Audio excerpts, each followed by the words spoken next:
মিথ্যা বলে মিথ্যা তথ্য দিয়ে আমাদেরকে রক্ষা করেছিল, তাদের নাম কি ইতিহাসে কেউ কখনো লিখবে? তাহলে এই গণ অভ্যুত্থানের ৯৮% মানুষের নাম কেউ জানে না, ৯৮% মানুষের অবদান কেউ জানে না।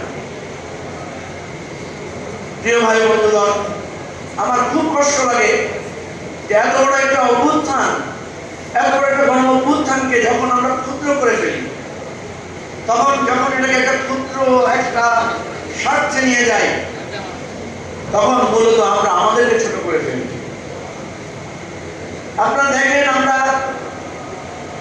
আমি সবসময় এই কথাটা বলতে চাই, যদি শেখ হাসিনার পতন না হতো, আমরা কেউ কেন এই কথাটা ভাবি না যে কি হতো।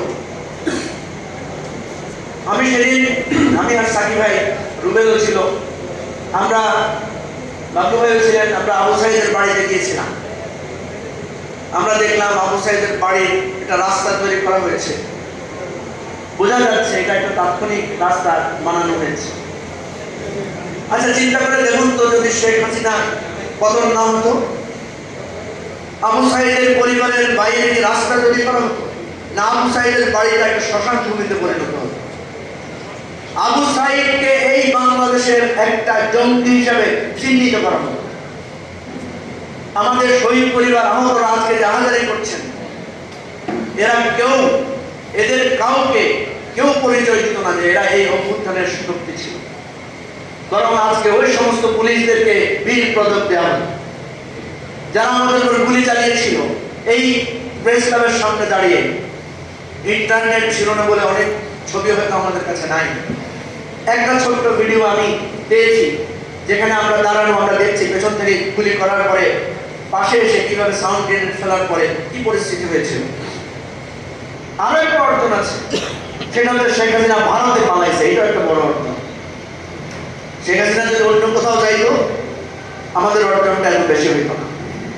কারণ আমরা সবসময় বলার চেষ্টা করেছি, শেখ হাসিনা হচ্ছে ভারতের একটা সেবা দাস এবং ভারতের একটা পুতুল এবং ভারতের আশ্রিত একজন নারী এবং শাসক। এই গণ অভ্যুত্থানের মাধ্যমে ভারত এবং শেখ হাসিনা যৌথভাবে সেটা প্রমাণ করেছে, যেটা বাংলাদেশের ইতিহাস থেকে কখনো মোছা যাবে না। সুতরাং আমাদেরকে এই গণ অভ্যুত্থান নিয়ে আমরা একটা দাবি করেছিলাম যে গণ অভ্যুত্থানের একটা পাবলিক হিয়ারিং করা হোক। এই সরকার আমাদের সেই দাবিটা এখন পর্যন্ত কর্ণপাত করেন নাই।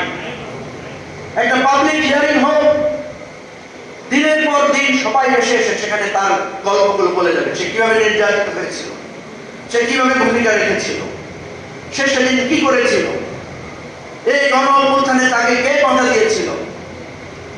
এই স্মৃতি ইতিহাস হোক না পৃষ্ঠার পর পৃষ্ঠা, হোক না হাজার মাইল লম্বা, হোক না দিনের পর দিন, কিন্তু এই স্মৃতি, এই চারণ যদি সবাই করতে পারত, সবাই যদি সেই সুযোগটা পেত, আমরা কি জানি সেই গ্রামান্তরের মায়েরা, বোনেরা, বন্ধুরা, স্কুলের ছাত্ররা কিভাবে এই গণ অভ্যুত্থানে ভূমিকা রেখেছে। আমরা তো তাদের ইতিহাসগুলো শুনতে পাচ্ছি না।